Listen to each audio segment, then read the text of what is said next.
Di Rabu Menyan, rekan-rekan Sobat Atlantis di benua Menyan. Loh, kebalik ya.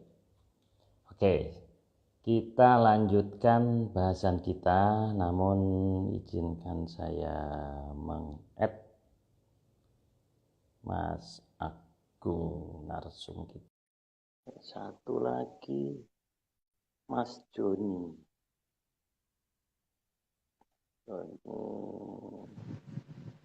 Halo Pak. Halo Mas Agung. Iya. Saya add dulu Mas Joni RJ7240.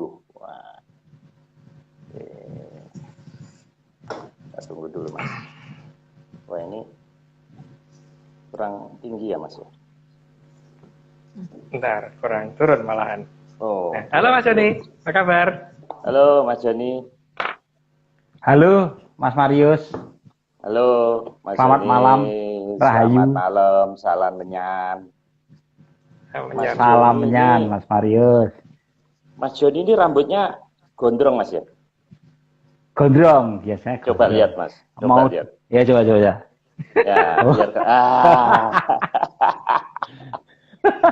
itu Mas Balu keren Mas. Itu siap justru. Mas Marius, siap Mas Marius. Baik, kita Iya. ketemu kembali. Namun sambil menunggu rekan-rekan gabung, saya ucapkan terima kasih kepada tim Atlantis, Mas Nogo, Mas Eskel Aryo, Mas Dani, Ardi, dan Pak Iwan tentunya. Mas Joni ya, panggilannya Mas Joni ya. Iya. Akunnya cukup unik ya. RJ ini Raden Joni atau apa Mas? R-nya apa Mas? Ya itu apa? Raja, ya, nama Raja lah. Iya Mas Agung. Oke. Mas Joni, saya ini dapat bocoran Anda itu seorang menyaners pasti. Kemudian ahli dalam perikanan ya, ikan-ikanan. Nah, ini bisa diceritain nggak? Ini biar kita kenal dulu. Ini apa ini Mas? Ikan katanya bahkan pernah lomba juri segala ya, menjadi juri di suatu perlombaan ya. Ya, ini Mas Marius, sebenarnya ikan itu sebenarnya saya hobi dari kecil, tapi akhirnya keterusan dan akhirnya waktu itu kan saya mulai dari hobi ikan itu dari SD ya. Dari SD tapi berlanjut sampai sekarang. Akhirnya saya saat ini menekuni jenis ikan tertentu yaitu ikan mas koki, dan dari ikan mas koki itu akhirnya saya dapat banyak teman dan saya dipercaya oleh teman-teman sering menjadi juri di lomba-lomba di daerah saya di Jogja maupun kadang-kadang di tingkat nasional seperti di Tulungagung, Jawa Timur. Ya. Nah, kalau ikan itu yang di juri apanya, Mas? Maksudnya saya nggak paham ini. Apa bentuknya atau gerakannya ini gimana cara menilai ikan ini? Iya, kalau ikan mas koki itu kan sebenarnya kan itu adalah ikan yang gimana ya? Ya ikan yang double tail ya, Mas Marius. Jadinya ikan mas koki itu ikan yang memiliki sirip ekor itu 2, jadinya double tail, dan yang dinilai itu dari body, kemudian kepala, kemudian fin atau sirip-siripnya, kemudian warna, kemudian first impresi, kemudian kesehatan, lalu baunya, ya keseluruhan dari overall. Gimana? Baunya mungkin harus wangi gitu. Waduh, baunya itu biasanya Mas Marius, agak amis-amis gimana itu. Oh ya, oke. Nah, bisa nggak Mas ditunjukin Mas? Mungkin di samping kanan, kiri, belakang ada akuarium. Akuarium saya di luar, Mas Marius. Oh, di luar. Nah, nanti mungkin di luar. Ya, lain kali. Nanti, oke. Nah, Mas, ini saya menemukan YouTube ini. Mohon dikoreksi kalau salah ini. Ini bener YouTube Mas Joni ya? Oh iya, iya Mas Marius. Bener. Nah, ini rekan-rekan ganteng sekali. Makanya saya tahu kenapa beliau ini gondrong. Nah, Mas Joni ini ahli batik juga, Mas ya? Ya, saya itu membatik itu karena lingkungan saya, Mas Marius. Tapi saya waktu kuliah itu saya justru malah waktu itu ngambil jurusan seni lukis di ISI itu. Seni murni, tapi muridnya dokter Sumbo nggak? Itu kayaknya dokter Sumbo itu desain ya, di kafe ya. Oh iya, desain. Ya, di kafe, ya. Saya jurusan seni lukis. Oh, ya. Oke. Jurusan seni lukis dan saya itu memang sebenarnya kan saya masuk di jurusan seni lukis itu untuk ini Mas Marius, untuk saya memperdalam seni rupa ya, seni rupa barat. Kemudian dari seni rupa barat itu saya banyak banyak belajar pengaruh-pengaruhnya. Kemudian itu saya bawa ke Indonesia itu saya mix atau saya kombinasikan dengan ide-ide di dalam batik. Nah, di dalam batik saya itu akhirnya menjadi batik yang gimana ya, pada waktu itu tergolong ya modern ya, waktu sekitar tahun 2003. Oke. Mas Joni, oke, terima kasih. Ini menarik. Nanti suatu saat sampean saya undang di acara Kumba ya, di alumni MMU itu ada acara obrolan. Ini kayaknya menarik nanti. Anda sebagai pelaku nanti siapkan karya-karyanya Mas ya. Nanti wah siap Mas Marius. Siap. Nah, Mas Joni ini pernah sampai Spanyol segala loh Pak itu pamerannya. Iya, saya waktu itu pernah di Spanyol ya Mas Marius. Ini karya yang di belakang saya ini adalah salah satu karya yang memang saya bawa pulang ke Indonesia karena pada waktu itu tidak boleh sama teman-teman, ngapain itu kamu jual, kan itu temanya kan ibu kamu yang sedang sakit gitu. Jadinya masa kamu bawa kamu jual gitu. Akhirnya ya saya bawa pulang, itu judulnya waktu itu Ibuku yang Sedang Sakit Mas Marius. Tapi ini agak lucu karena di sini diinfus dengan pohon kelapa, tapi pohon kelapa itu buahnya satu kayaknya itu. Dan itu seperti itu. Tahun 2003 itu Mas Marius. Kemudian ini backgroundnya itu ada binatang, ada rumput yang sudah tumbuh meninggi, kemudian di atasnya itu ada bintang sama meteor kayaknya, iya, kayak gitu Mas Mario. Wah, keren. Oh, itu tahun 2003. 2003 ya. Dan ini ada studio batik juga punya Mas ya, namanya Emperan Kayangan ya. Betul. Iya, studio Emperan Kayangan ya, Mas Mario. Sebenarnya kalau udah nyampe Spanyol itu sebetulnya nggak usah bikin karya. Mas Joni sendiri udah menarik sebenarnya. Mas Joni itu sudah bisa dipamerkan, nggak perlu bikin karya. Guyon. Nah ini silakan rekan-rekan kalau pengen lihat YouTube-nya di Totalitas Wastra. Nah silakan. Oke. Ada lagi loh Pak Marius, ada lagi tuh bahwa beliau juga pinter main band. Oh gitu. Juga pemusik juga itu. Loh, saya Mas Marius, saya itu dulu waktu band-bandan saya itu vokal dulu. Tapi musik saya musik rock Mas Marius.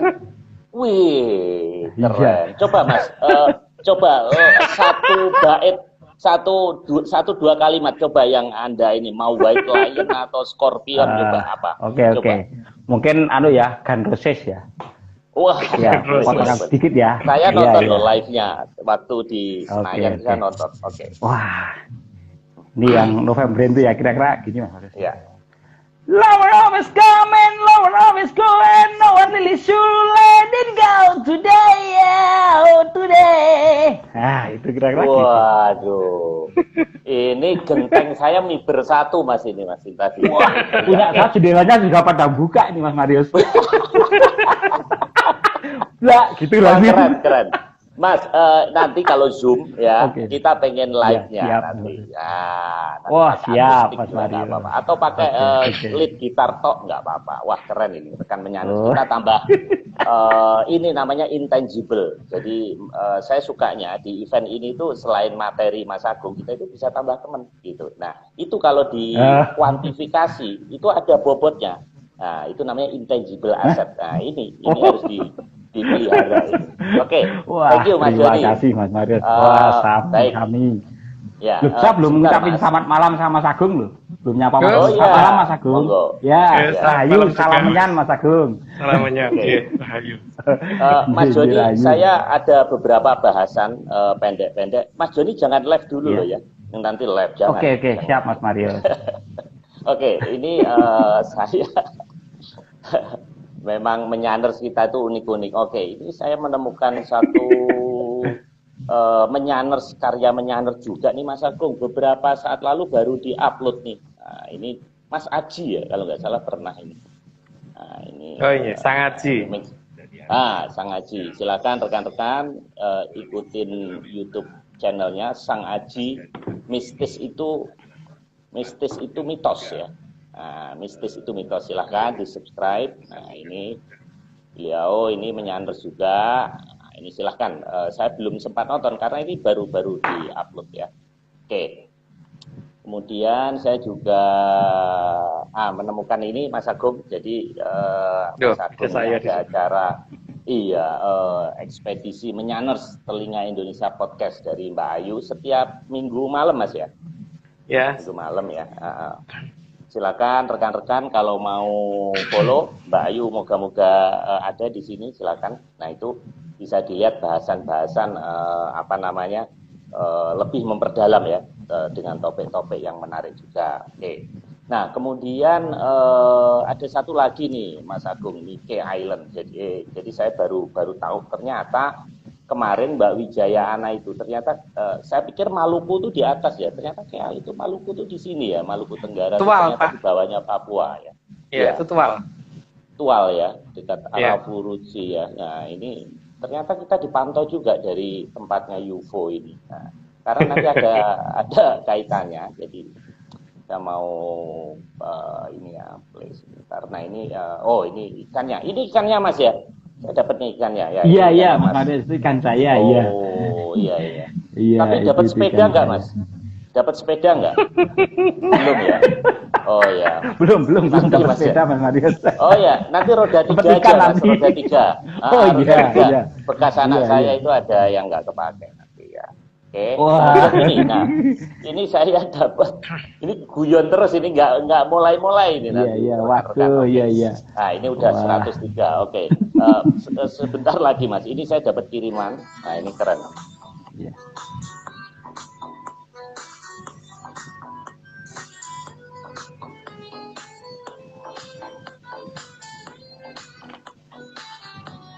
Nah ini bisa surut ini sampai 3 kilo kalau nggak salah bisa surut. Nah ikan-ikannya itu pada kelihatan. Nah ini pulau luar biasa kita itu.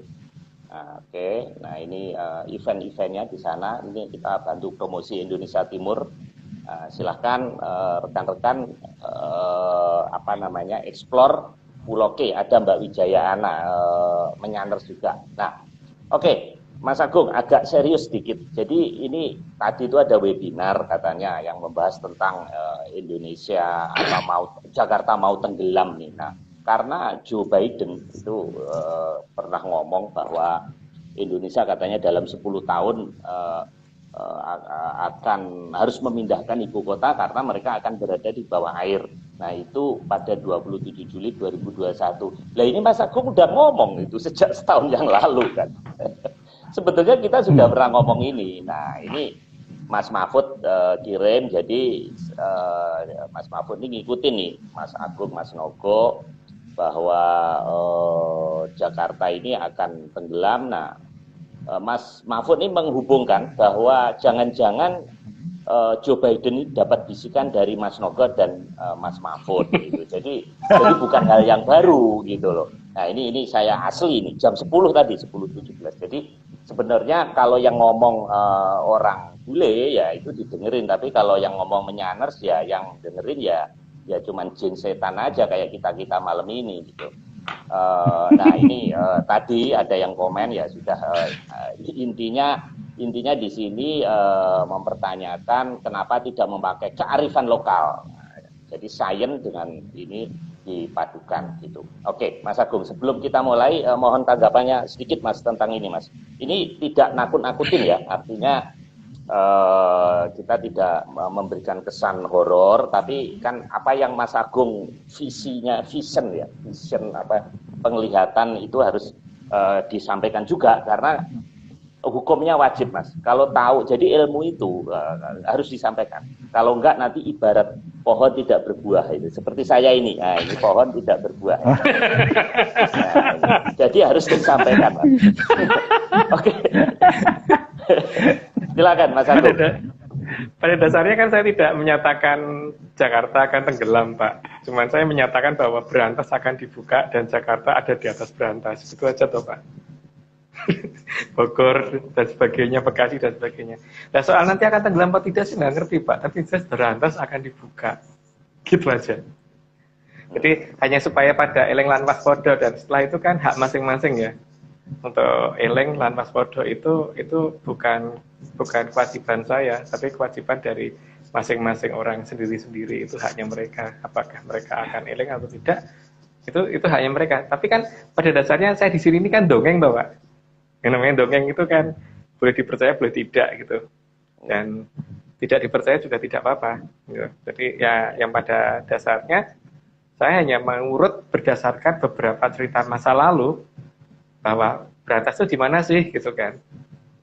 Apakah betul di Jawa Timur atau justru ada di tempat lain bukan di Jawa Timur. Nah, terus apa sih resikonya? Ya monggo dicari sendiri, karena tugas saya bukan mencari resiko, tapi tugas saya itu menunjukkan Berantas di sini loh, gitu loh, Pak. Ya. Oke, ini di chat udah rame nih, Mas Dodi segala. Saya nggak bisa ngelihat karena itu kecil. Dari Mas Nogo ada WA, Pak, bisa dibaca bentar, Pak. Oh, oke. Mas Nogo. Oh, ini ada Mas, laporan dari Mbak Pipit ya, melihat ini dari Sunrise News Smyrna Beach, Florida. Video ini ada dialog. Wah, saya ketinggalan ini. Oke. Saya play sebentar di sini ya. Saya ketinggalan. Kebanyakan guyon sih masalahnya ini.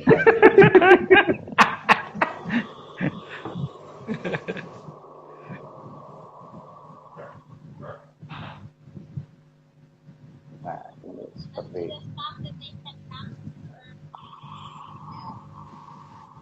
nggak dengar suaranya, Pak. Mungkin suaranya Pak Marius ikut ngomongin gitu.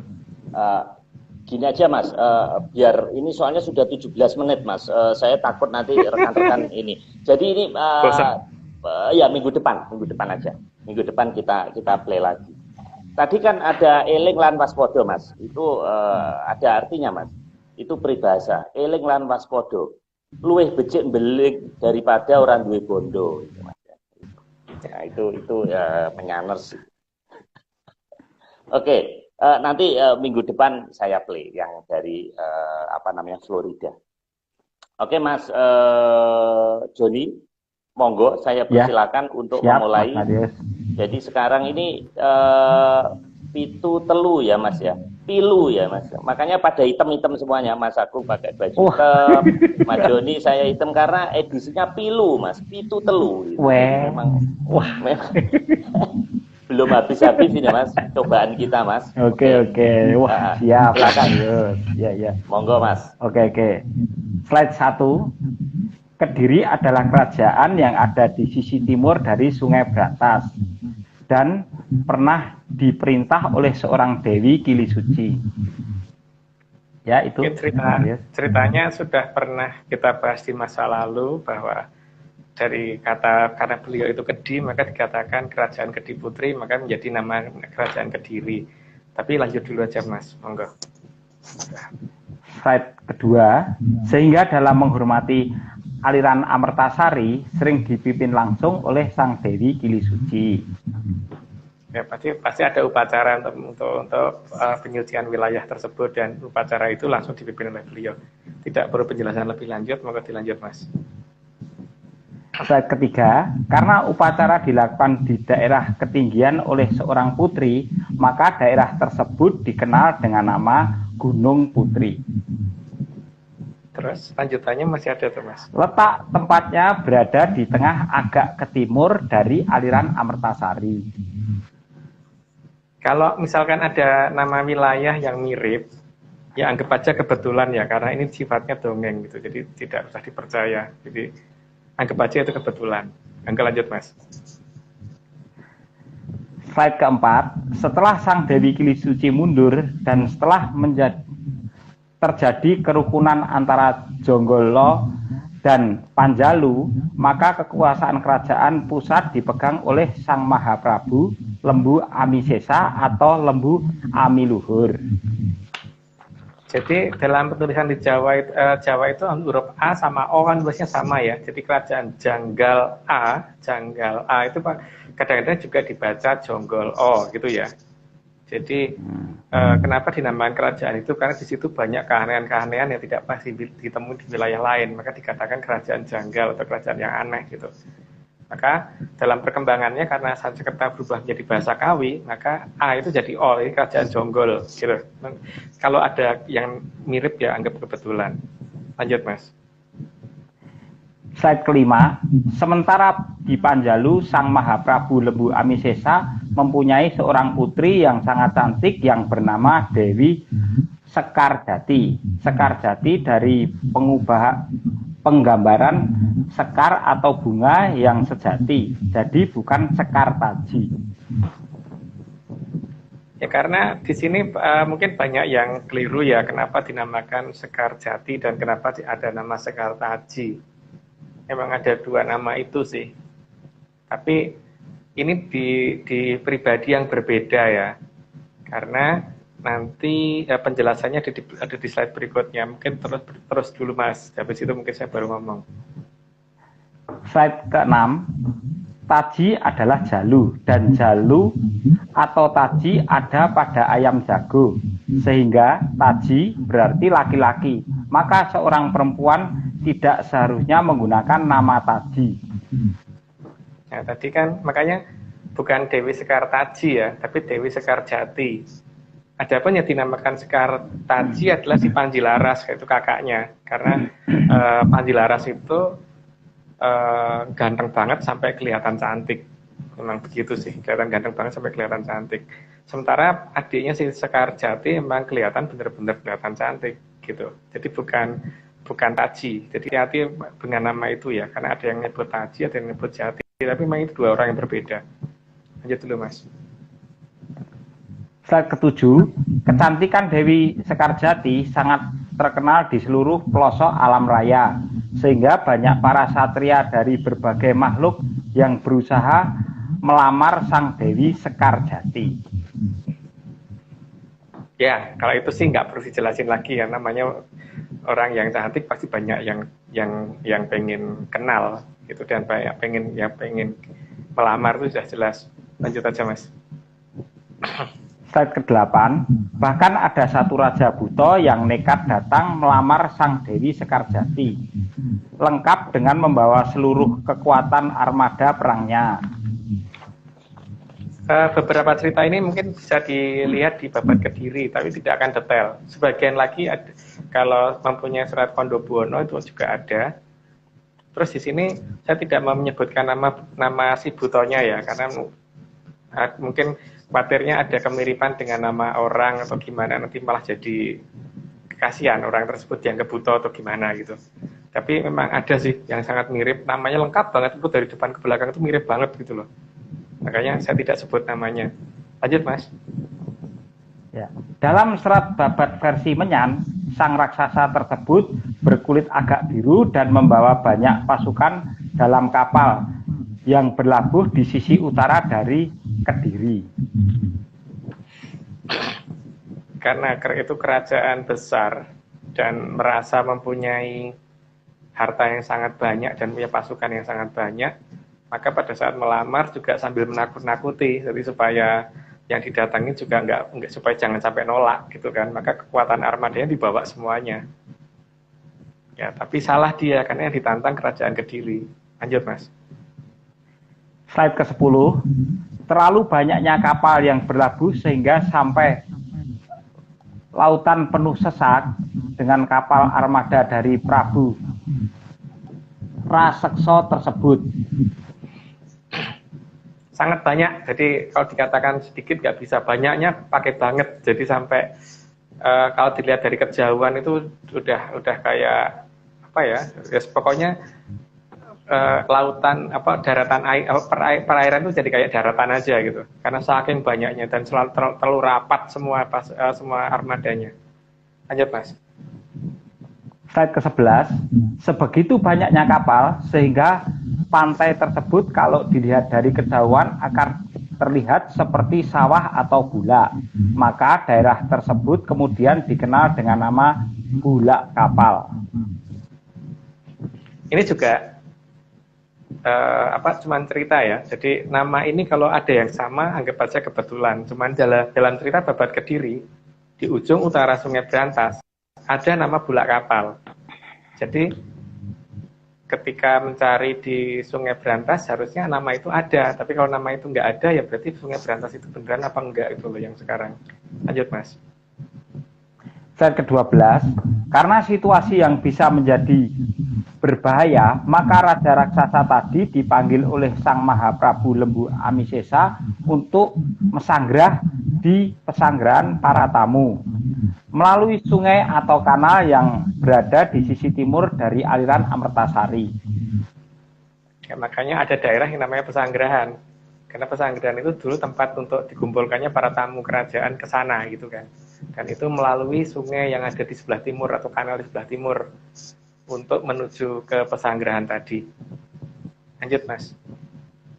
Slide ke-13, sungai yang dijadikan sarana penghubung ke pesanggrahan para tamu tersebut dinamakan Sungai Pesanggrahan. Apakah nama itu masih ada atau tidak atau sudah berubah tempat apa enggak ya saya tidak tahu. Tapi itu harusnya ada di dekat Sungai Brantas. Gitu yang jelas harusnya ada di dekat Sungai Brantas. Lanjut Mas. Slide ke-14, namun lebih ke selatan lagi, tamu dilarang memasuki wilayah tersebut. Maka di batas daerah yang tamu dilarang masuk dinamakan daerah larangan. Maka seharusnya di daerah yang namanya pesanggrahan itu nggak jauh dengan daerah yang namanya larangan. Itu yang pertama ya. Terus kenapa sih tadi kok harus lewat kanal? Karena supaya mereka tidak melalui daerah yang dianggap suci di Amertasari, karena itu berbahaya kalau mereka sudah lewat sampai di situ. Maka mereka harus lewat kanal dan di sini seharusnya Sungai Brantas itu dekat daerah yang ada daerah di pinggirnya yang namanya pesanggrahan dan di daerah dekat pesanggrahan harusnya ada daerah yang namanya larangan. Harusnya ada dua nama wilayah itu. Nah, apakah itu ada di Brantas yang sekarang kita kenal? Saya tidak tahu. Nah, semoga Brantas yang benar-benar Brantas ini bisa dicari dari dua nama itu paling tidak gitu. Lanjut Mas. Slide ke-15, sementara para tamu memasuki pesanggrahan, Sang Mahaprabu Lembu Amisesa merasa gelisah karena mengingat kasihan apabila putrinya Sang Dewi Sekarjati harus menikah dengan Raja Raksasa. Maka beliau masuk ke Padepokan atau Sanggar Pamujan. Jadi posisinya ada di barat Brantas, jadi tamu ada di timur Brantas, beliau berada di barat seharusnya dan waktu itu ngadep ke Sanggar Pamujan atau di Padepokan beliau untuk kalau dalam bahasa Jawa itu ngesi dawing dewa gitu atau untuk mencari petunjuk dari kadewatan di daerah Depok atau Padepokan, sorry bukan Depok ya, Padepokan. Lanjut Mas. Slide ke-16. Sang Mahaprabu segera mesuraga dan memohon petunjuk dari kadewatan agar bisa mengatasi masalah dengan Raja Raksasa yang datang ke Kediri dan membawa tentara yang siap perang dalam jumlah sangat banyak. Karena melihat bahwa sebenarnya kalau dihadapi bisa, tapi masalahnya tuh beliau tidak mau ada banyak korban, sehingga di sini beliau memang mencari petunjuk bagaimana cara memenangkan perang, tapi paling tidak di jangan sampai ada korban kalau bisa. Di pihak dari kerajaan Kediri jangan sampai ada korban. Maka beliau mencari cara bagaimana supaya perang bisa dimenangkan, korban kalau bisa tidak ada, dan kalau perlu malah tidak terjadi perang dan pihak dari raksasa tersebut pergi dengan sendiri gitu, tidak perlu harus digebuk dengan cara pertempuran. Lanjut Mas. Slide ke-17, mendengar pemohonan dari Sang Mahaprabu Kediri, maka Sang Hyang Bathara Narada turun dari kahyangan dan memberi petunjuk agar mengadakan sayembara. Ya, Sang Hyang Bathara Narada turun dari kahyangan dan memberi petunjuk supaya diadakan sayembara. Dan sayembara itu yang atas permintaan atas petunjuk dari Sang Hyang Bathara Narada. Jadi permintaan beliau, arti Masurogonya tadi atau talak brotonya beliau berhasil sehingga Bathara Narada mendengarkan dan Bathara Narada mau turun dan ada petunjuk dari Bathara Narada. Adapun isinya ada di berikutnya. Lanjut dulu Mas. Slide ke-18, Sang Hyang Bathara Narada lalu memberikan kukusan yang dipotong atasnya dan menjelaskan untuk kukusan itu dijadikan sarana sayembara agar siapa yang bisa memenuhi kukusan tersebut dengan barang berharga akan memenangkan sayembara. Bakal pemenang dari sayembara inilah yang berhak memboyong Sang Dewi Sekarjati. Di tempat makanya kemudian kalau ada nama kukusan itu berarti nama kukusan itu adalah nama yang ada di dekat Sungai Berantas gitu ya. Cuma nama kukusan itu ada di mana itu coba monggo dicari sendiri, itu seharusnya ada di pinggir Sungai Berantas. Lanjut Mas. Slide ke-19, daerah tempat menerima kukusan dari Sang Hyang Bathara Narada tersebut diabadikan menjadi nama daerah yang bernama Kukusan. Karena pemberian dari seorang Bathara, maka daerah itu kemudian memang diabadikan, apalagi gara-gara kukusan tersebutlah maka kerajaan Kediri menjadi aman kembali kan, dan berhasil menyingkirkan Sang Raseksa tadi. Maka daerah itu nggak mungkin nggak diabadikan. Nggak mungkin kalau diabadikan daerah itu hanya karena nama kukusan biasa, berarti pesan yang khusus kan, sehingga namanya sampai terkenal. Hari ini kan mirip dengan kasus di mana, masuk iya sih nggak ada seorang raja bernama Mahaprabu Kelawa Gading, sementara semua orang di zaman itu kemudian mengabadikan menjadi sarana untuk keselamatan, entah itu berupa janur kuningnya, entah itu berupa kupatnya, entah itu berupa tradisi janur kuning yang untuk keselamatan dan sebagainya, itu macam-macam gitu. Itu gitu juga kan dengan masalah kukusan ini ya. Kalau kukusan ini hanya kukusan untuk masak biasa, nggak akan sampai terkenal seperti itu dan tidak akan berubah menjadi nama wilayah. Maka kita seharusnya mulai mencari nama kukusan itu ada di mana gitu. Lanjut Mas. Slide ke-20, paham akan situasi yang bakal berpotensi menjadi meruncing dan sebelum sayembara dimulai, Sang Mahaprabu Lembu Amisesa menemui keponakannya yakni Sang Pangeran Inu Kertopati dan memohon kesediaannya untuk membantu kerajaan Kediri bila terjadi perang besar.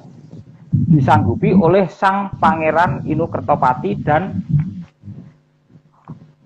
kesanggupan itu yang membuahkan sebuah harapan akan keberlangsungan kejayaan. Maka daerah ini dikenal dengan nama Harapan Jaya.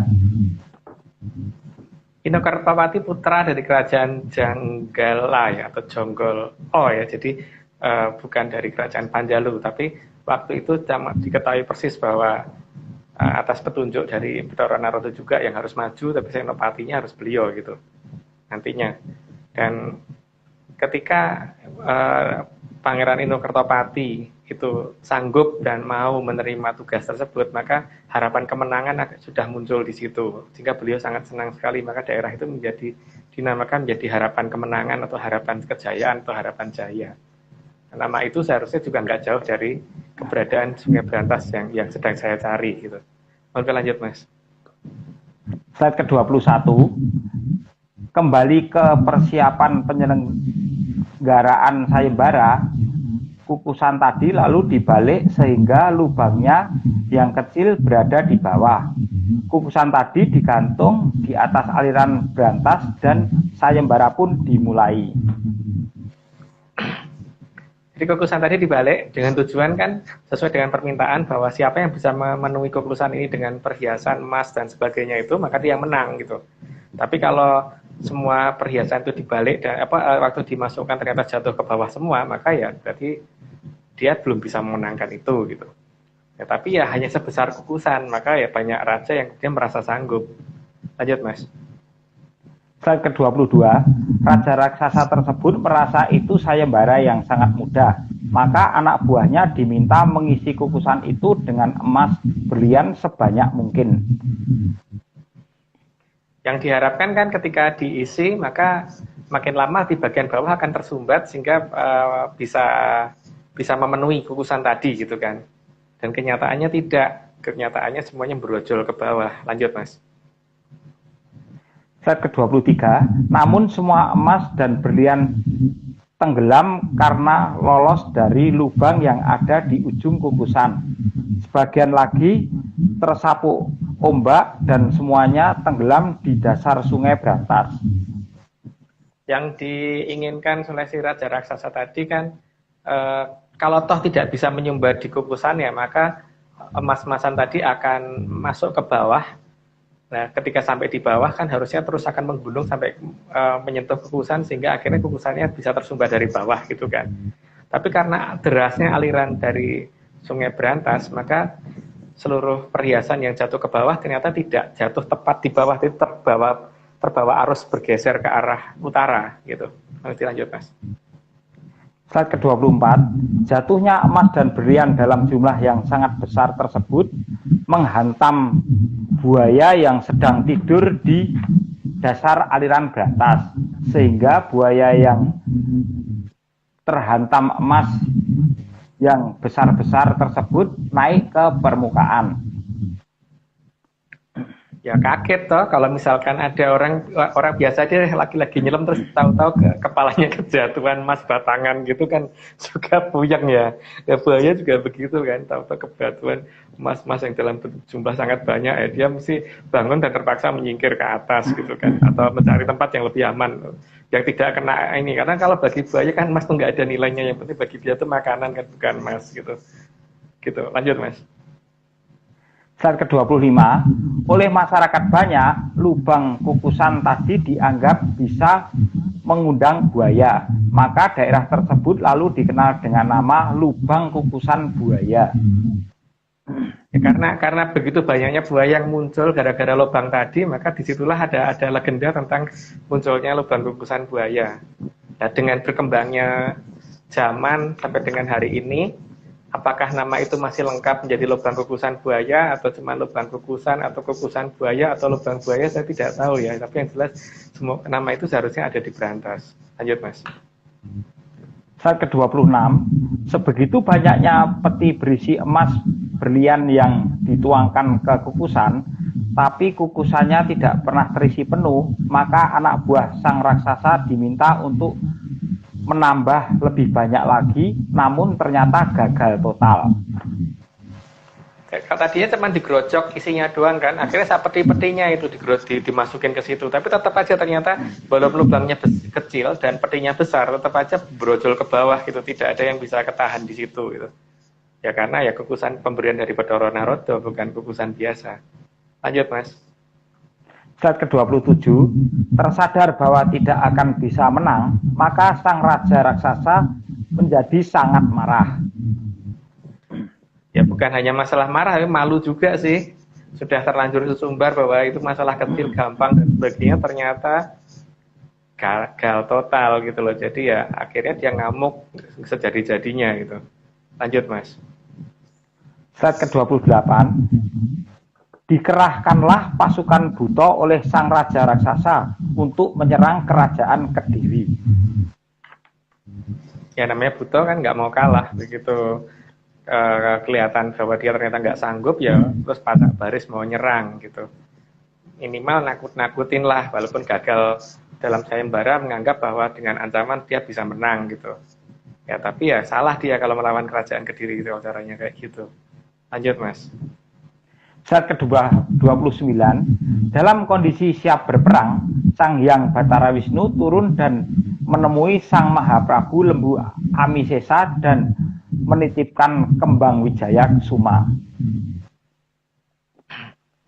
Kembang Wijayakusuma itu kalau di Jawa yang pemberi yang kepunyaan Bathara Wisnu ya, karena bukan kembang Wijayakusuma yang biasa. Itu adalah kembang yang bisa dipakai untuk menghidupkan orang mati. Katanya begitu kalau di cerita pewayangan. Lanjut, Mas. Slide ke-30, kembang Wijayakusuma adalah kembang yang bisa menyembuhkan dan menghidupkan kembali pasukan dari kerajaan Kediri yang terluka atau mati. Disinilah yang kenapa dipilihnya sebagai Senopati Agung kok si Pangeran Inokertopati, karena dalam terah di cerita pewayangan setelah Prabu Erlangga seharusnya ketitisan Wisnu adalah Pangeran Inokertopati. Maka beliau meminta supaya Inokertopati yang jadi Senopati Agung, sehingga memang benar ternyata Bathara Wisnu akhirnya turun dan memberikan Wijayakusuma karena salah satu palenggahannya akan maju jadi Senopati Agung, sehingga diberikan kembang Wijayakusuma yang bisa menghidupkan pasukannya kalau nanti ada yang sempat mati atau kalah perang, atau yang mengobati orang yang terluka dan sebagainya. Lanjut, Mas. Slide ke-31, sementara itu emas berlian milik sang raja raksasa terbawa arus dan menumpuk sampai membentuk sebuah pulau kecil. Maka pulau tersebut lalu dinamakan Pulau Emas. Nama ini seharusnya ada di tengah berantas ya, makanya terbentuknya Pulau Emas atau Pulau Emas itu kan adalah karena sayembara tadi ya. Jadi sebenarnya kan yang berusaha memasukkan emas ke kukusan bukan hanya sang raksasa tadi, tapi juga beberapa raja dari negara lain juga berusaha masukkan itu, sehingga semuanya terkumpul dan jatuh di daerah terbawa arus. Lama-lama ada yang sampai dasar dan kemudian makin lama menggunung menjadi Pulau Emas. Jadi pulau seperti memang ya pulau yang terdiri dari emas, berlian dan sebagainya gitu loh. Sehingga daerah itu menjadi daerah yang makin luas, tapi itu terdiri dari emas, yang dikatakan Pulau Emas karena memang benar-benar pulaunya emas semua gitu. Lanjut, Mas. Slide ke-32, sehingga daerah Pulau Emas tersebut menjadi menyala keemasan saat terkena sinar matahari, bahkan menjadi penambah terang di malam hari saat terkena sinar bulan. Karena saking banyaknya ya, jadi bukan hanya 1-2 meter persegi itu enggak gitu loh. Itu namanya pulau itu kan lebar banget dan itu emas, berlian, inten dan sebagainya di situ, sehingga semuanya kan benda-benda yang gampang memantulkan cahaya. Nah, sehingga daerah itu harusnya ada di Sungai Berantas. Nah, cuman sekarang berarti kita harusnya mencari kira-kira nama Pulau Emas itu ada di daerah mana, apakah di Jawa Timur ada nama itu apa tidak. Nah, itu yang harusnya kita cari, nama Pulau Emas itu. Semoga di Jawa Timur ada. Lanjut, Mas. Slide ke-33, setelah Sang Mahaprabu Lembu Amisesa menerima kembang Wijayakusuma, maka beliau memanggil putra Donggolo, yaitu Sang Pangeran Inokertopati atau Raden Panji Kudawaningpati. Dikatakan Panji Kudawaningpati itu kan karena memang wani ing pati, jadi benar-benar pemberani banget, jadi nggak ngerti yang namanya takut gitu. Jadi memang berani sekali sehingga memang sudah siap kalau dia disuruh maju perang dan nggak ngerti tidak tahu takut dan pokoknya maju. Kalau pada Inokertopati memang orangnya seperti itu dan bukan tipe orang yang sabaran, pokoknya ya maju gitu, dan tidak ada yang katanya ntar dulu terus latihan sabar dulu, itu nggak ada untuk Inokertopati. Ngamuk ya ngamuk gitu. Lanjut, Mas. Slide ke-34, Sang Panji Inokertopati diminta memimpin pasukan Kediri untuk melawan pasukan raksasa dan disertakan juga kembang Wijayakusuma agar semua pasukan Kediri tidak ada yang bisa mati. Di sinilah maka yang bisa menggunakan Wijayakusuma kan cuma si Inokertopati, karena titisnya Wisnu ya beliau itu kan. Sehingga pada saat kalau toh dicuri orang pun, orang lain juga nggak akan bisa menggunakan. Dan walaupun yang menerima kembang Wijayakusuma tadi adalah Lembu Amisesa, Lembu Amisesa nggak bisa menggunakan, karena yang bisa menggunakan Raden Panji Inokertopati. Maka beliau kemudian disuruh maju sambil membawa bunga tersebut sekalian untuk menghidupkan pasukannya kalau pasukannya ada yang mati atau sakit gitu. Lanjut, Mas. Slide ke-35, Sang Panji Inokertopati langsung maju dan melawan pasukan raksasa. Terjadi perang besar waktu itu terusan. Dan dipikir pasukan raksasa tadi kan berpikir dengan menakut-nakuti dengan armada sebanyak itu, dipikir akan takut. Ternyata tidak. Bahkan Ino Kartopati maju itu pasukannya di belakangnya dia ya. Jadi bukan pasukannya maju di depan, terus kemudian dia di belakang tidak. Karena seorang senopati zaman dulu begitu. Ya, senopati itu di depan, pasukannya itu di belakang gitu. Lanjut Mas. Slide ke-36, perang besar terjadi selama sebulan dan pada awalnya pasukan Kediri kalah dan banyak yang terluka bahkan mati. Di sini mungkin pasukan dari Buto merasa sudah menang, misalnya di atas angin ya, merasa menang gitu. Mereka nggak sadar kalau di Kediri ada satu sarana untuk menghidupkan pasukannya. Sehingga mereka lupa seharusnya mereka maju secepatnya, bukan malah menunggu lagi gitu. Lanjut Mas. Slide ke-37, tempat di mana pasukan Kediri dihidupkan lagi dengan kembang Wijaya Kesuma, pemberian Sang Hyang Batara Wisnu, merupakan ujung dari harapan akan menang perangnya Kerajaan Kediri. Maka daerah tersebut dinamakan Ujung Harapan. Karena merasa kalau misalkan mereka tidak bisa dihidupkan lagi, mereka Kediri sudah pasti kalah. Karena pertama dari jumlah juga sudah kalah, terus kemudian pasukan sana juga senjatanya lebih banyak, maka kemudian bingung kan pasukan Kediri yang tidak mengerti kalau ternyata Senopati Agungnya punya Wijaya Kusumo. Maka di tengah frustasi pasukan Kediri yang seperti itu, mereka terkejut karena ternyata masih ada harapan dengan melihat teman-teman yang pada mati hidup lagi gitu kan. Maka daerah tempat pengobatan dan tempat menghidupkan itu dinamakan daerah Ujung Harapan. Dan Ujung Harapan seharusnya ada di Ujung Berantas gitu kan.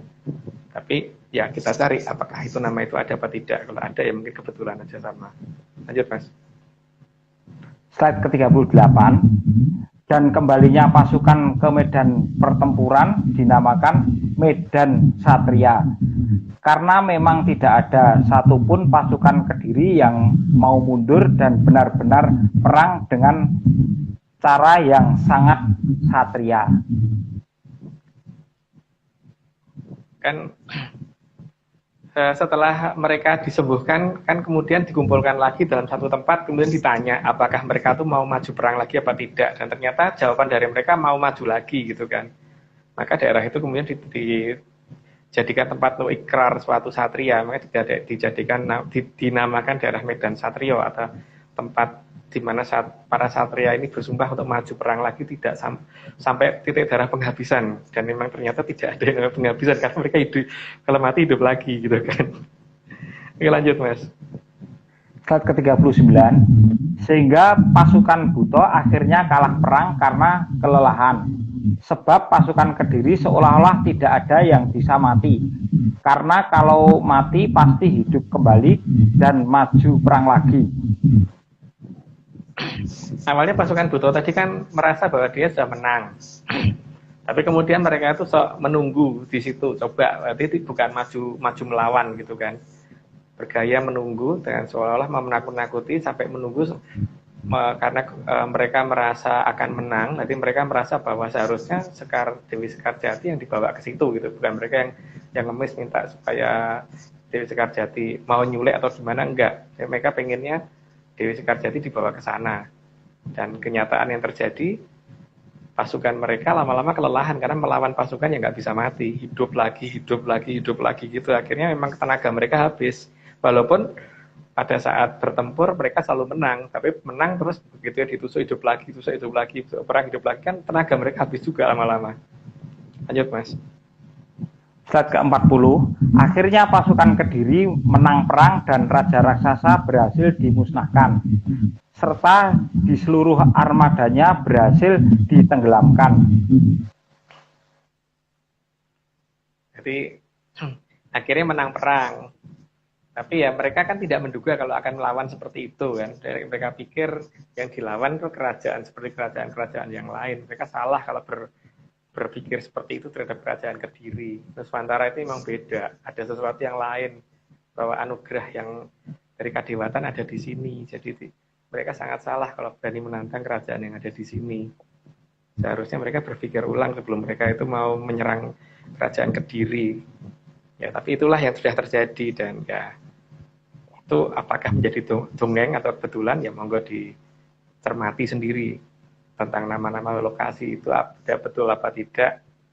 Kalau ada ya mungkin itu kebetulan. Lanjut Mas. Slide ke-41, kemenangan perang pasukan Kediri yang berhasil menenggelamkan seluruh kapal pasukan raksasa karena penembakan dilakukan dengan mata satu. Ya kalau pakai mata dua ya bingung Mas. Karena kalau mau ya kalau saya dulu ya waktu masih kecil tuh ngertinya kan kalau mau berburu burung atau apa itu pakai katepel itu ya. Pakai katepel pun saya pakai mesti mata satu saya tutup untuk ngincer gitu kan. Nggak pakai dua-dua mata gitu loh. Itu baru sebuah katepel ya, apalagi senjata yang lain. Panah pun orang kalau panahan kan pernah ya melihat orang panahan yang kemudian pakai dua mata gitu buka semua, pasti salah satu nutup kan. Tapi ya nggak tahu kalau ada orang yang punya keahlian khusus dengan dua mata bisa nembak panahan atau seperti itu, ya mungkin itu anugerah tersendiri yang harus dihormati oleh orang lain. Tapi setahu saya mayoritas orang itu kalau membidik sesuatu biasanya pakai sebelah mata, bukan pakai dua mata, tapi pakai satu mata. Lanjut Mas. Slide ke-42, penggunaan mata satu dalam perang melawan pasukan raksasa atas petunjuk dari Sang Hyang Bathara Wisnu. Bathara Wisnu sendiri kan penggambaran dalam wayang Jawa itu bermata satu, bukan bermata dua. Bukan bermata tiga, bukan bermata empat, atau bukan bermata tujuh gitu kan. Bermata cuma sebelah. Kalau dikatakan penggambaran itu karena digambar dari samping, maka seharusnya lihat deh, ada nggak sih di wayang kulit itu yang bermata dua? Masih ada. Tapi yang bermata satu itu pasti kalau nggak Satrio, Dewa, Bathara, Betari, dan sebagainya gitu loh. Jadi ya terserah kalau mau dianggap bahwa itu karena dilihat dari samping, tapi kenyataannya yang dilihat dari samping juga ada tuh yang digambarkan bermata dua gitu. Lanjut Mas. Slide ke-43, semua strategi kemenangan perang kerajaan Kediri karena nasihat dari Sang Hyang Bathara Narada agar Kediri menggunakan mata satu supaya tidak meleset dalam menghantam target musuh. Makanya digambarkan Bathara Narada juga matanya satu, tidak bermata dua kan. Bathara Narada dalam penggambaran di wayang kulit. Kalau di wayang orang ya, tapi di wayang kulit. Karena kan ya di pakem kerajaan Mataram itu kan matanya satu. Dan pakem itu ada di wayang kulit kan rata-rata kalau di kerajaan Mataram. Jadi seharusnya ngerti dong artinya Mataram itu apa gitu. Dan di sini memang Bathara Narada mengajarkan seperti itu. Karena memang pada dasarnya roh atau jiwa manusia itu hanya satu, dan melihat dengan bagian yang taring dalam dari manusia atau jiwa kita itu pasti akan mendapatkan gambaran yang lebih jernih dan lebih sempurna gitu kan, bukan gambaran yang kita lihat dengan dua mata gitu. Ini lanjut Mas. Ya, slide ke-44 atau terakhir. Langgengipun Kang Amertasari Srana Jati Asiying Hyang mring kamulyanipun Triloka Buana. Ini bukan untuk diterjemahkan. Jadi ini kan pernyataan kita bahwa ya episode ini sudah kita ceritakan gitu. Jadi kita supaya tidak disalahkan kalau di suatu ketika ini menjadi suatu hal yang dipertanyakan oleh pihak mereka gitu. Itu Mas Joni, atur nuwun. Mas Agung, sami-sami. Ya, untuk yang gambar ini kan selalu kita ulang karena ada masalah dengan hati-hati dengan keberadaan Daru Beksi. Daru Beksi itu apa? Monggo dilihat di episode kita yang khusus menceritakan Blogodobo dan Daru Beksi. Bukan untuk nakut-nakutin loh, tapi hanya untuk supaya pada waspada gitu ya. Sama diingat-ingat bahwa akan ada tanda-tanda zaman di mana akan timbuling watu hitam sama sileme Parahu Gabus. Nah, itu artinya apa? Monggo diterjemahkan sendiri, dan mungkin siapa tahu malah bisa bantu saya menerjemahkan artinya timbuling watu hitam sama sileme Parahu Gabus itu apa gitu. dan akan adanya 3 kerajaan yang akan muncul nantinya itu kira-kira kerajaan apa itu mungkin semoga pada bisa membantu saya mencari itu gitu. Karena dalam cerita di beberapa surat yang saya terima itu kan ada pernyataan bahwa dahulu kang tumekeng ing tanah Jawa nontonan sansaya dangu sansaya andodro gitu. Itu bahasanya mungkin saya nggak bisa nerjemahkan terjemahnya apa, tapi kayaknya sudah pernah saya terjemahin, tapi kebetulan hari ini tiba-tiba lupa gitu. Maka Pak Marius ada apa Pak Marius? Ya, terima kasih Mas Agung.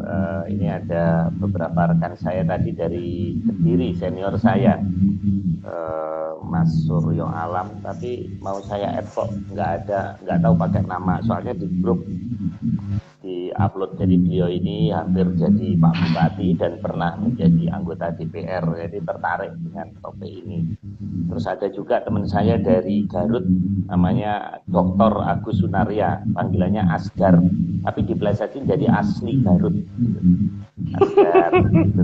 Ada di situ. Nah, saya mau meng-add dosennya Mas Joni ini, ada ini. Nah, moga-moga beliau mau mengaccept saya.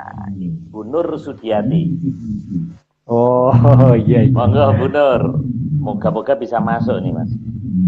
Kalau nggak masuk berarti Mas Joni kebesaran, jadi memenuhi saya. Iya. Frame-nya ini. Enggak Mas, jangan live dulu Mas, jangan. Coba nih, wah betul Mas. Only 3 guys. Jadi kadang-kadang gitu IG itu. Kayak kemarin tuh saya pengen thumbnailnya tuh jangan muka saya. Saya tahu rekan-rekan udah bosan lihat saya, tapi saya nggak bisa milih. Jadi Instagram tuh berubah-ubah terus tiap periode tuh ininya. Waduh, nggak bisa Mas. Ini oke Mas. Gini, sebelum saya tendang, ini satu lagi Mas, lagu rock Mas, jangan yang tadi, coba satu lagi. Iya, siap Mas Marius. Ini ada yang pengen cadas nih, Mas Gemung Dahana nih.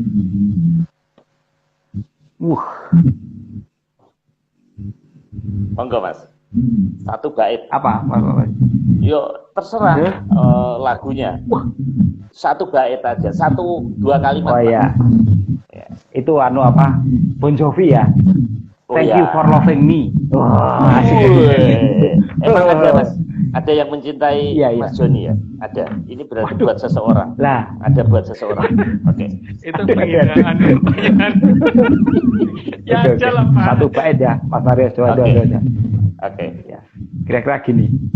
It's hard for me to say the thing I wanna say sometimes.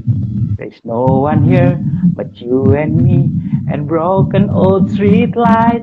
Lock the door. Leave the world outside. All I've got, give to you. This wife for the night. Thank you for loving me, for being my eyes when I couldn't see, for biting my lip when I couldn't breathe. Thank you for loving me. Thank you for loving me. Kira-kira gitu Mas Marius. Keren loh. Keren. Dan hafal ya, keren Mas. Keren. Tadi pakar ikan, pakar baterai. Terima kasih. Ben, apalagi Pak itu berarti multi talent banget kan? Multi talent ini penyanyi rock. Terima kasih. Wah, ini Mas Marius. Ini harus dapat kaos Mas, harus dapat kaos menyanyi ini nanti. Oke, Pak Joni, waktunya sudah hampir habis. Jadi saya mau izin merimuh dulu Mas ya. Saya mau undang satu. Monggo Mas. Matur suwun. Oke, Mas Joni udah. Ini saya pengen undang Bu Nur Sudiati nih. Coba ya, moga-moga bisa masuk nih. Oke.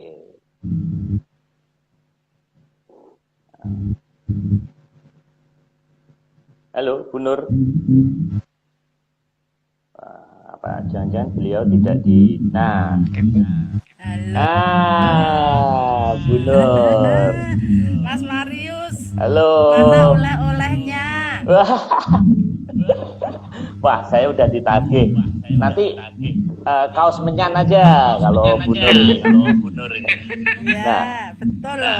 Bu Nur tadi saya sempat ngelihat sekilas, terus saya search, ternyata Bu Nur Sudiati ini dosen diisi. Program studinya Kriya Seni. Nah, Dr. Nur Sudiati MSN. MSN itu singkatan menyaner senior ya, Bu Nur? Iya. Oh iya, menyaner juga kan udah senior. MSN. Nah, saya minta satu tanggapan dan satu pertanyaan buat Mas Agung. Jadi menanggapi acara ini secara keseluruhan, saran mungkin dan pertanyaan. Monggo. Iya. Mas Agung, apa yang dingendikake atau dituturkan Mas Agung itu kok seperti kembalinya sesuatu yang memang harus kembali di saat ini, zaman ini. Begitu Mas Agung, saya juga membayangkan, nah tadi saya sambil cuci piring juga loh dengarkan ini tuh membayangkan, oh iya ya di Jakarta tuh ada Lubang Buaya, ada Tanjung Harapan, ada ini, ada itu, yang ada semua tadi dituturkan Mas Agung itu. Saya tuh tadi tuh imajinasi saya mengembara ke sana loh Mas Agung. Membayangkan. Nah, kemudian pertanyaannya gini Mas Agung. Pertanyaannya tuh, iyakah dari keturunan leluhur kita yang saya yakini juga, yang mulai banyak diyakini juga, banyak loh sekarang yang pada mulai meyakini itu bahwasanya nilai-nilai yang ada di dalam wayang itu adalah nilai-nilai dari leluhur kita. Kemudian tadi saya membayangkan bahwa berimajinasi yang Ksatria itu kalau melihat, kalau memandang, kalau memberikan sesuatunya itu pasti melihatnya pakai mata satu atau yang tertera pada nilai-nilai wayang.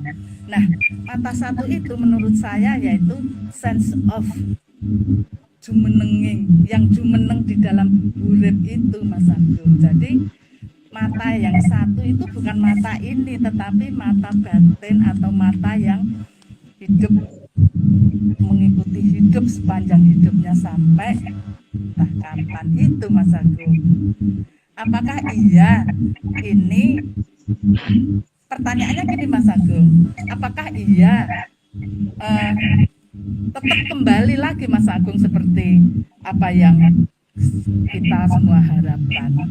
Kapan ya Mas Agung itu? Kapan? Sepertinya Mas Agung ini membukanya juga buka sidik gitu ya, kayaknya tuh nggak serontol. Gitu pertanyaannya Mas Marius. Sederhana banget pertanyaannya. Matur suwun. Nanti kaosnya dikirim sama Mas Nogo ya. Memang Mas Agung malam ini juga agen promosi, kenal dari lama. Daerah saya Serpong nggak ada sebagian yang Monggo Mas Agung. Silakan. Iya. Karena kan gini Bu, kalau kita menjelaskan secara detail, nanti tidak banyak orang takut. Kita kan tujuannya bukan membuat orang takut, tapi untuk membuat supaya orang itu waspada.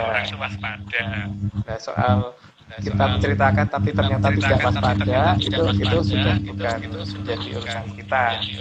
Kalau ditanya masalah waktunya kapan, saya ini kan bukan yang melakukan. Saya itu hanya diminta untuk bercerita. Jadi kalau ditanya masalah waktunya, mungkin saya tidak bisa memberitahukan secara detail. Cuman mungkin ancer-ancernya Sasival Gunung itu tampir ya Bu. Gitu. Dan kebetulan mungkin nanti sekitar tanggal apa ya? 17, 18 apa ya? 18 kalau nggak 19. Saya ke Jogja. Mungkin bisa cerita di sana. Oh iya, ketemu di Mas Pardiman lagi nggih Mas Agung? Nggih. Atau di mana nanti? Anjing Atau nanti. Saya yang undang. Nggih. Kalau pertanyaannya ditambah boleh nggak Mas Madu? Ya, monggo. Boleh, monggo. Ini Mas Agung, kalau dari lautan tadi itu kan dari lautan ya, apakah juga dari angkasa itu juga memberikan tanda-tanda Mas Agung? Karena gini Mas Agung, kok sekitar 3 bulan 4 bulan ini ya, kok saya melihat bintang yang sangat gede banget. Itu bintang apa planet ya? Kalau bintang kok deket banget, gede sekali gitu, kayak menggerombol, kayak giwang berlian menggerombol itu loh Mas Agung. 2.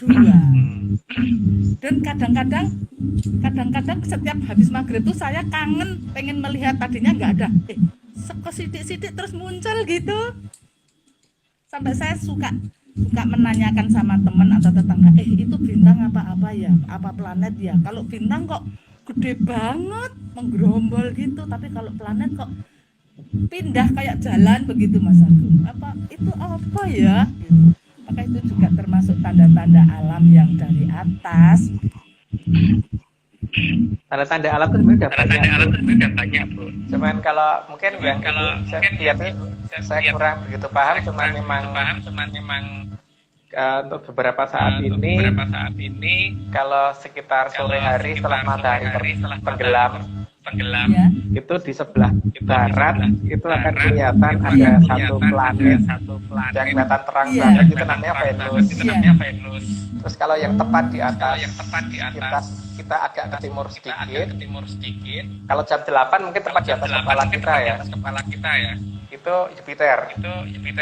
Dan kalau dalam bahasa Jawa, iya jalan berapa jam kemudian jalan. Iya, berapa jam pasti akan menuju ke arah barat. Jadi kalau misalkan dalam bahasa Jawa itu kan kuning kayangan cokro kembang untuk yang Venus, untuk yang Jupiter kan sebetulnya kayangan Pangluung untuk yang ini. Itu berdasarkan bahasa saya loh Bu ya. Karena kalau orang lain kan nganggap apa ya monggo. Cuman memang saat ini yang paling dekat dengan kita itu ya, jadi dua kayangan itu yang saat ini akan kelihatan. Sebenarnya kalau diamatin lagi dari Jupiter ke arah barat kira-kira nggak begitu jauh, itu ada planet lagi kecil itu Saturnus. Itu kakinya kayangan Utara Segoro. Oh gitu deh. Yang tanda-tanda zaman belum dijawab Mas. Yang dari atas. Tanda-tanda zaman kan sebenarnya banyak Pak. Ini kan seperti misalkan bulan purnama itu kan harusnya cuma 1 hari. Ini kenapa tiba-tiba sering muncul 3 hari? Itu kan Pak, itu yang dari atas. Terus yang kedua kemunculan rasi bintang Orion kalau misalkan diperhatikan sebenarnya agak bergeser itu. Agak arah orientasinya agak bergeser. Dan kemunculan beberapa yang dikatakan triangle winter itu muncul lebih awal. Triangle winter kalau nggak salah kan terdiri dari 3 bintang yang satu termasuk dalam satu rasi Orion itu Betelgeuse, terus ada Sirius sama Lycaon kalau nggak salah. Itu munculnya terlalu prematur kalau menurut saya ya, terlalu lebih awal. Berarti kan memang akan terjadi dan salah mongso atau gimana ya, saya nggak paham gitu. Kira-kiranya begitu ya. Tapi memang baru beberapa bulan ini Mas Agung, 3 bulan 4 bulan ini Mas Agung itu. Enggak sih, sudah cukup lama. Cuma masalahnya untuk kemunculan Triangle of Winter ini seharusnya muncul baru bulan ini kan, tapi ternyata kemarin itu sudah muncul sejak bulan Juli. Iya, Juli. Sudah muncul, jadi rasi Orion sudah mulai kelihatan di bulan Juli. Kalau Jupiter itu sempat kelihatan di awal kira-kira apa ya? Kalau nggak salah Februari itu masih ada di timur, pada saat subuh. Sekarang sudah mulai ada di atas sekitar jam 8 malam. Dan itu akan terus bergerak ke barat. gitu Bu. Barat dan nanti suatu ketika akan ada di barat dan kemudian tenggelam setelah beberapa lama nggak kelihatan terus akan kelihatan di timur lagi gitu. Secara urutan harusnya begitu. Makanya Pak Marius itu karena punya teropong dipakai Pak, kalau enggak tak pinjem. Oh iya, saya ada itu nggak pernah dipakai. Buat saya aja Pak ya. Nanti boleh kalau kita ketemu lagi, tapi berat itu Mas, harus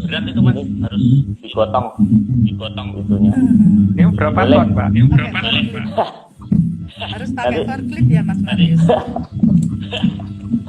Dulu lucu-lucuan senang. Boleh Mas, pakai aja.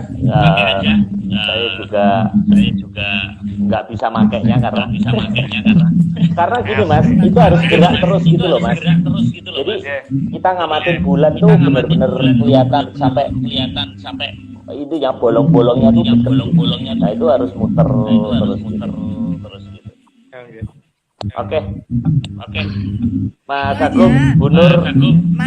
Mas Marius, saya nanti akan ada acara itu di Pasca Sarjana, itu webinar tentang estetika luar angkasa. Nah, yang jadi pembicara ini juga bekas mahasiswa saya, namanya Vensa. Dia termasuk orang Indonesia, satu-satunya orang Indonesia yang yang bekerja sama dengan NASA untuk meneliti Mars gitu. Nah, nanti bisa saya undang ya Mas Marius ya. Estetika ruang angkasa. Mas Agung aja, jangan. Kutukannya Pak Marius itu. Wah, jangan. Waduh, jangan. Saya nggak tahu ilmunya. Oh, kita ngerame-ngeramein aja. Jangan, nanti ilmu saya kesedot nanti. Jangan. Ampun. Saya pendengar aja, Bu Nur. Ya, wis pokoknya nanti tak share. Ya, pokoknya salam kenal lah. Baik, nanti saya kenalkan. Matur suwun. Bu Nur, malah saya mau undang nanti Bu Nur di acara UI nanti gantian. Jadi saya kerjain. Saya kan ada acara Selasa malam tuh. Nanti Mas Agung juga saya undang. Tapi beda-beda sesi gitu. Baik, terima kasih Bu Nur, Mas Agung dan rekan-rekan penyanyi semuanya. Terima kasih masih di atas 100 bertahan. Mohon maaf apabila suaranya kurang bagus. Ini mungkin handphone saya sudah up to date, kurang up to date. Mungkin saya masih penasaran nih Mas Agung, kenapa suara saya kok jadi begini ya makin lama ini. Oke, baik, rekan penyanyi salam penyanyi semuanya. Sampai ketemu Rabu menyan minggu depan. Rahayu.